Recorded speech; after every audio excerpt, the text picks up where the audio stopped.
हम लोग आज इकट्ठा हुए हैं अपने समाज, अपने प्रदेश, अपने देश में क्या हो रहा है, सब मान सम्मान से जी रहे हैं। हम भी मान सम्मान से जिए। हमारे राष्ट्रीय गुरु डॉक्टर मोहम्मद अयूब साहब ने जो तरीका बताया उसी तरीके पे हम काम करते हैं और अल्लाह का करम है कि हम लोग जी जान से मेहनत करते हैं। लोगों का बहुत सपोर्ट भी मिला, आज सब लोग यहाँ बैठे हैं। मेरे भाई, आप हमारी ताकत हैं, हम आपकी ताकत हैं। जब तक हम और आप नहीं मिलेंगे तब तक हमारे मसले का हल नहीं होगा। ये हमको समझना पड़ेगा मेरे भाई। और समाज ने कैसे काम किया इसको देख के हमको सीखना चाहिए। और समाज की सोच क्या है, इसकी सोच से हमको समझना चाहिए, सीखना चाहिए। अरे मेरे भाई, जब जब इलेक्शन आता है आप लोग देखे होंगे कि बड़े बड़े गाड़ियों से आते हैं, हेलीकॉप्टर से उतरते हैं और नारा ये लगाते हैं टीवी में, सोशल मीडिया पे कि देशवासियों, वोट आपका हथियार है, वोट आपका हथियार है अधिकार पाने का। यही नारा लगाते हैं ना मेरे भाई। सारा समाज इस हथियार को समझ गया, सारा समाज इस हथियार को समझ गया कि वोट हथियार है अधिकार पाने का। यस्सी समाज अपने घर से इसी वोट को लेके निकलता है, इसी ताकत को लेके निकलता है, पोलिंग बूथ पे जाता है, अपने हथियार को इस्तेमाल करता है अपने परचम के लिए, अपनी पार्टी के लिए, अपने नेता के लिए। वो जानता है कि मेरा वोट अगर मेरी पार्टी को गया, मेरा नेता को गया, मेरे परचम को गया तो मेरा समाज, मेरे बीवी और बच्चे ये हिफाजत से रहेंगे। ये लोग कल मजबूत होंगे कि हमारे बच्चों की हिफाजत करेंगे। यादव समाज निकलता है, वो भी अपने परचम को, अपने नेता को, अपने पार्टी को वोट देता है। सारा समाज निकल के 2%, 2.5% के समाज की समझ में आ गया कि भाई इस वोट के हथियार को हमको अपने नेता को देना है, अपनी पार्टी को मजबूत करना है। वहीं हमारा समाज जब अपने वोट को लेके निकलता है, पोलिंग बूथ पे जाता है, तो वो देखता है कि भाजपा को कौन हराए रहा है, हम उसको वोट देंगे।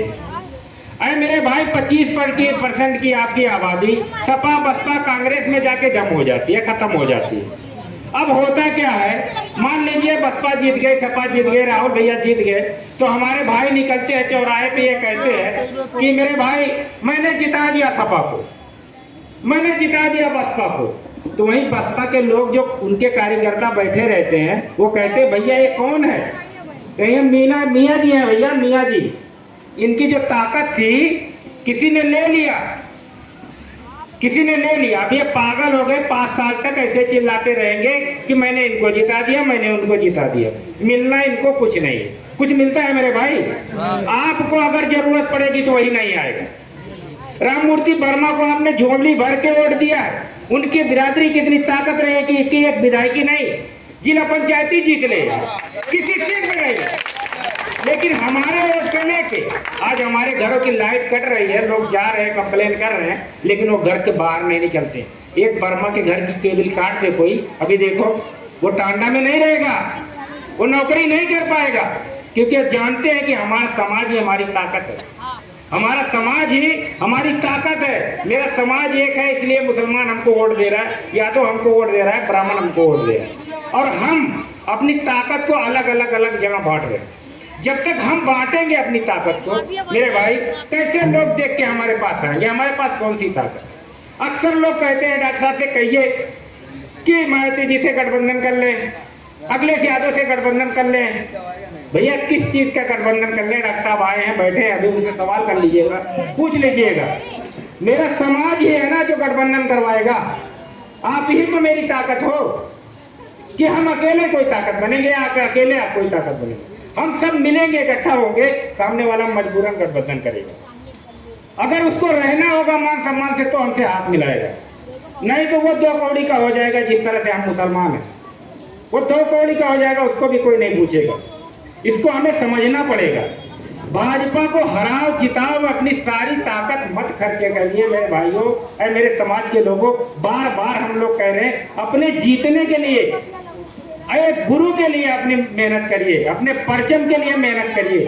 हर आदमी इसमें जो बैठा है, हर आदमी ताकतवर है। अगर वो आज सोच ले कि मैं पीस पार्टी में 10 लोगों को जोड़ूंगा, तो कसम से 1 महीना नहीं लगेगा, वो 10 को जोड़ के देगा, वो 10 को जोड़ के देगा।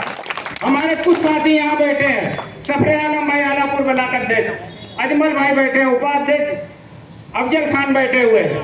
ये लोग जब से लगे हैं और सारे साथी आए हैं, टोड़ों से आए हैं, मजगुआ से आए हैं, मोला से आए हैं, आलापुर के कई गांव से आए हैं, लोग इकट्ठा होके आए हैं। वो लोगों ने सबने ये सोच लिया कि हमें दूसरे की ताकत से कोई फायदा नहीं मिलने वाला। जब फायदा होगा हमारे अपनी ताकत से, हमारे अपने भाइयों की ताकत से होगा। हम ही करेंगे हिफाजत मेरे भाई अपने माँ और बहन की। ये ना घर में बैठ के इंतजार करो राहुल भैया आएंगे, मायावती जाएंगी, अखिलेश जी आएंगे, आपके समाज को बचाएंगे और लेके उड़ जाएंगे। ये सब सपना है। हर समाज को मेहनत करना पड़ा है, संघर्ष करना पड़ा है, अपने लोगों के बीच में जाके बताना पड़ा है, उनको इकट्ठा करना पड़ा है। जाके प्रोग्राम करके जगाते थे। अरे मेरे भाई, ये बसपा के लोग अपने गांव में बाजा बजा के लोगों को इकट्ठा करते थे। ये त्रिभुवन दत्त जी हैं, ये नाचते थे। मेरे भाई, हमारा समाज इतना अभी नहीं, अभी सोच रहा है, वो फैसला कर रहा है। फैसला कर लें आप लोग कि परचम है हमारे पास, लीडर है हमारे पास, अब हमको कहीं जाने की जरूरत नहीं है। डॉक्टर अयूब हमारे राष्ट्रीय अध्यक्ष हैं, हम इन्हीं के हाथ को मजबूत करेंगे। जब हमारे बच्चे महफूज रहेंगे, हमारी औरतें महफूज रहेंगी, तब हमको कोई नहीं सताएगा। हम अपने वोट की गिनती जब कराएंगे तो मुस्लिम समाज पता चलेगा, एससी समाज पता चल रहा है, यादव समाज पता चल रहा है, ब्राह्मण समाज पता चल रहा है, क्षत्रिय समाज पता चल रहा है। मुस्लिम समाज की कहीं गिनती है? एक आदमी बता दे कहीं गिनती है? ये सारी पार्टियों में मुस्लिम समाज खप जाता है। जब गिनती होती है तो अखिलेश भैया का फोटो आता है, सपा इतना वोट पाए, राहुल भैया का फोटो आती है कि कांग्रेस इतना वोट पाई, मायावती जी का फोटो आता है इतना वोट पाए। कौन से मुस्लिम समाज का फोटो आता है, कौन से मुस्लिम परचम का फोटो आता है कहीं गिनती आपकी? इसको समझना पड़ेगा मेरे भाई। मत डरो, हम पैदा हुए हैं डरने के लिए अल्लाह से, इंसान से नहीं यार मेरे भाई।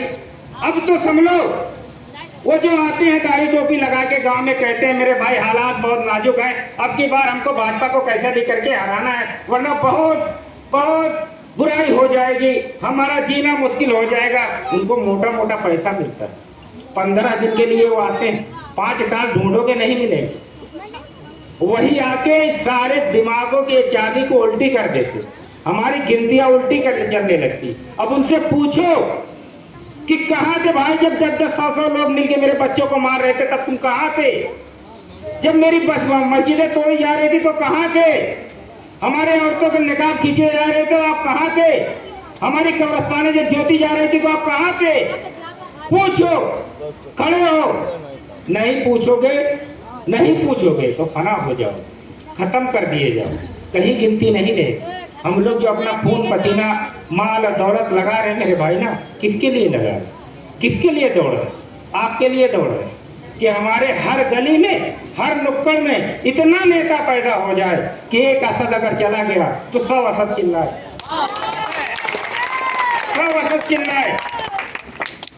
हर गली में नेता पैदा हो जाए, हर गली में अपनी कमी को, अपने कमजोरियों को पूरी करने के लिए एक नौजवान तैयार हो जाए।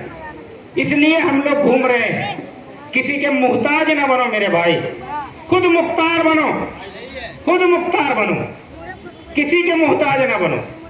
अपनी जिम्मेदारी, जितने नौजवान मेरे दोस्त हैं, जितने भाई हैं, वो अपने कंधों पे अपने माँ बहनों की जिम्मेदारी लें, अपने मस्जिदों की जिम्मेदारी लें। नहीं लेंगे अगर, इनका कोई इज्जत वकार करने वाला नहीं है। ऐसी जैसे कुर्सी लगी रहती थी, 80 भाई आज के 20 साल पहले कुर्सी पे नहीं बैठता था क्योंकि उसकी हिम्मत नहीं हो पाती थी। वो कहता था मैं शूद्र हूँ, मेरी जगह जमीन पे है, कुर्सी पे नहीं है। यही हालत आपकी आने वाली। इस दिमाग को कमजोर किया जा रहा है आपसे। और जो लोग ये बहस करने में लगे हुए हैं कि पहले भाजपा को हटाओ, फिर अपने बच्चों के लिए सोचो, अपने समाज के लिए सोचो, ये बहुत खतरनाक सोच है, बहुत ही खतरनाक सोच है। 14 में हरा रहे थे, नहीं हरा पाए, 17 में हरा रहे थे, नहीं हरा पाए, 19 में सपा बसपा मिल के हरा रही थी, नहीं हरा पाए, 22 में हरा रहे थे, नहीं हरा पाए, 24 में हरा रहे थे, नहीं हरा पाए। सोचा कभी क्यों नहीं हारी? इसलिए नहीं हारी, जिस यादव समाज के कंधे पे बैठ के अपना वोटवा जाके दे रहे हो, वही यादव समाज भाजपा को वोट कर रहा है, वही हमारे पीठ में छुरा भोंक रहा है। उनका कोर वोट भाजपा में जा रहा है।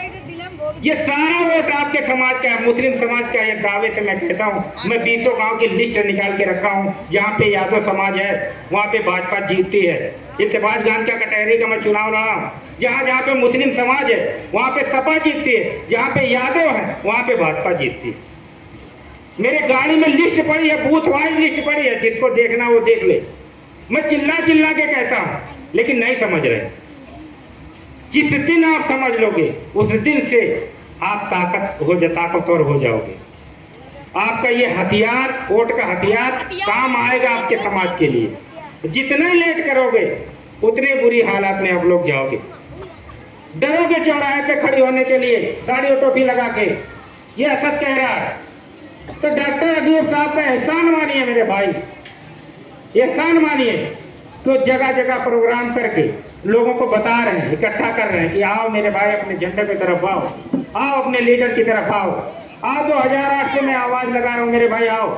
सब कुछ आपने आजमा लिया, एक बार मेरे कहने पे आप लोग आजमाओ, एक बार मुझे भी आजमाओ, एक बार मुझे आजमाओ।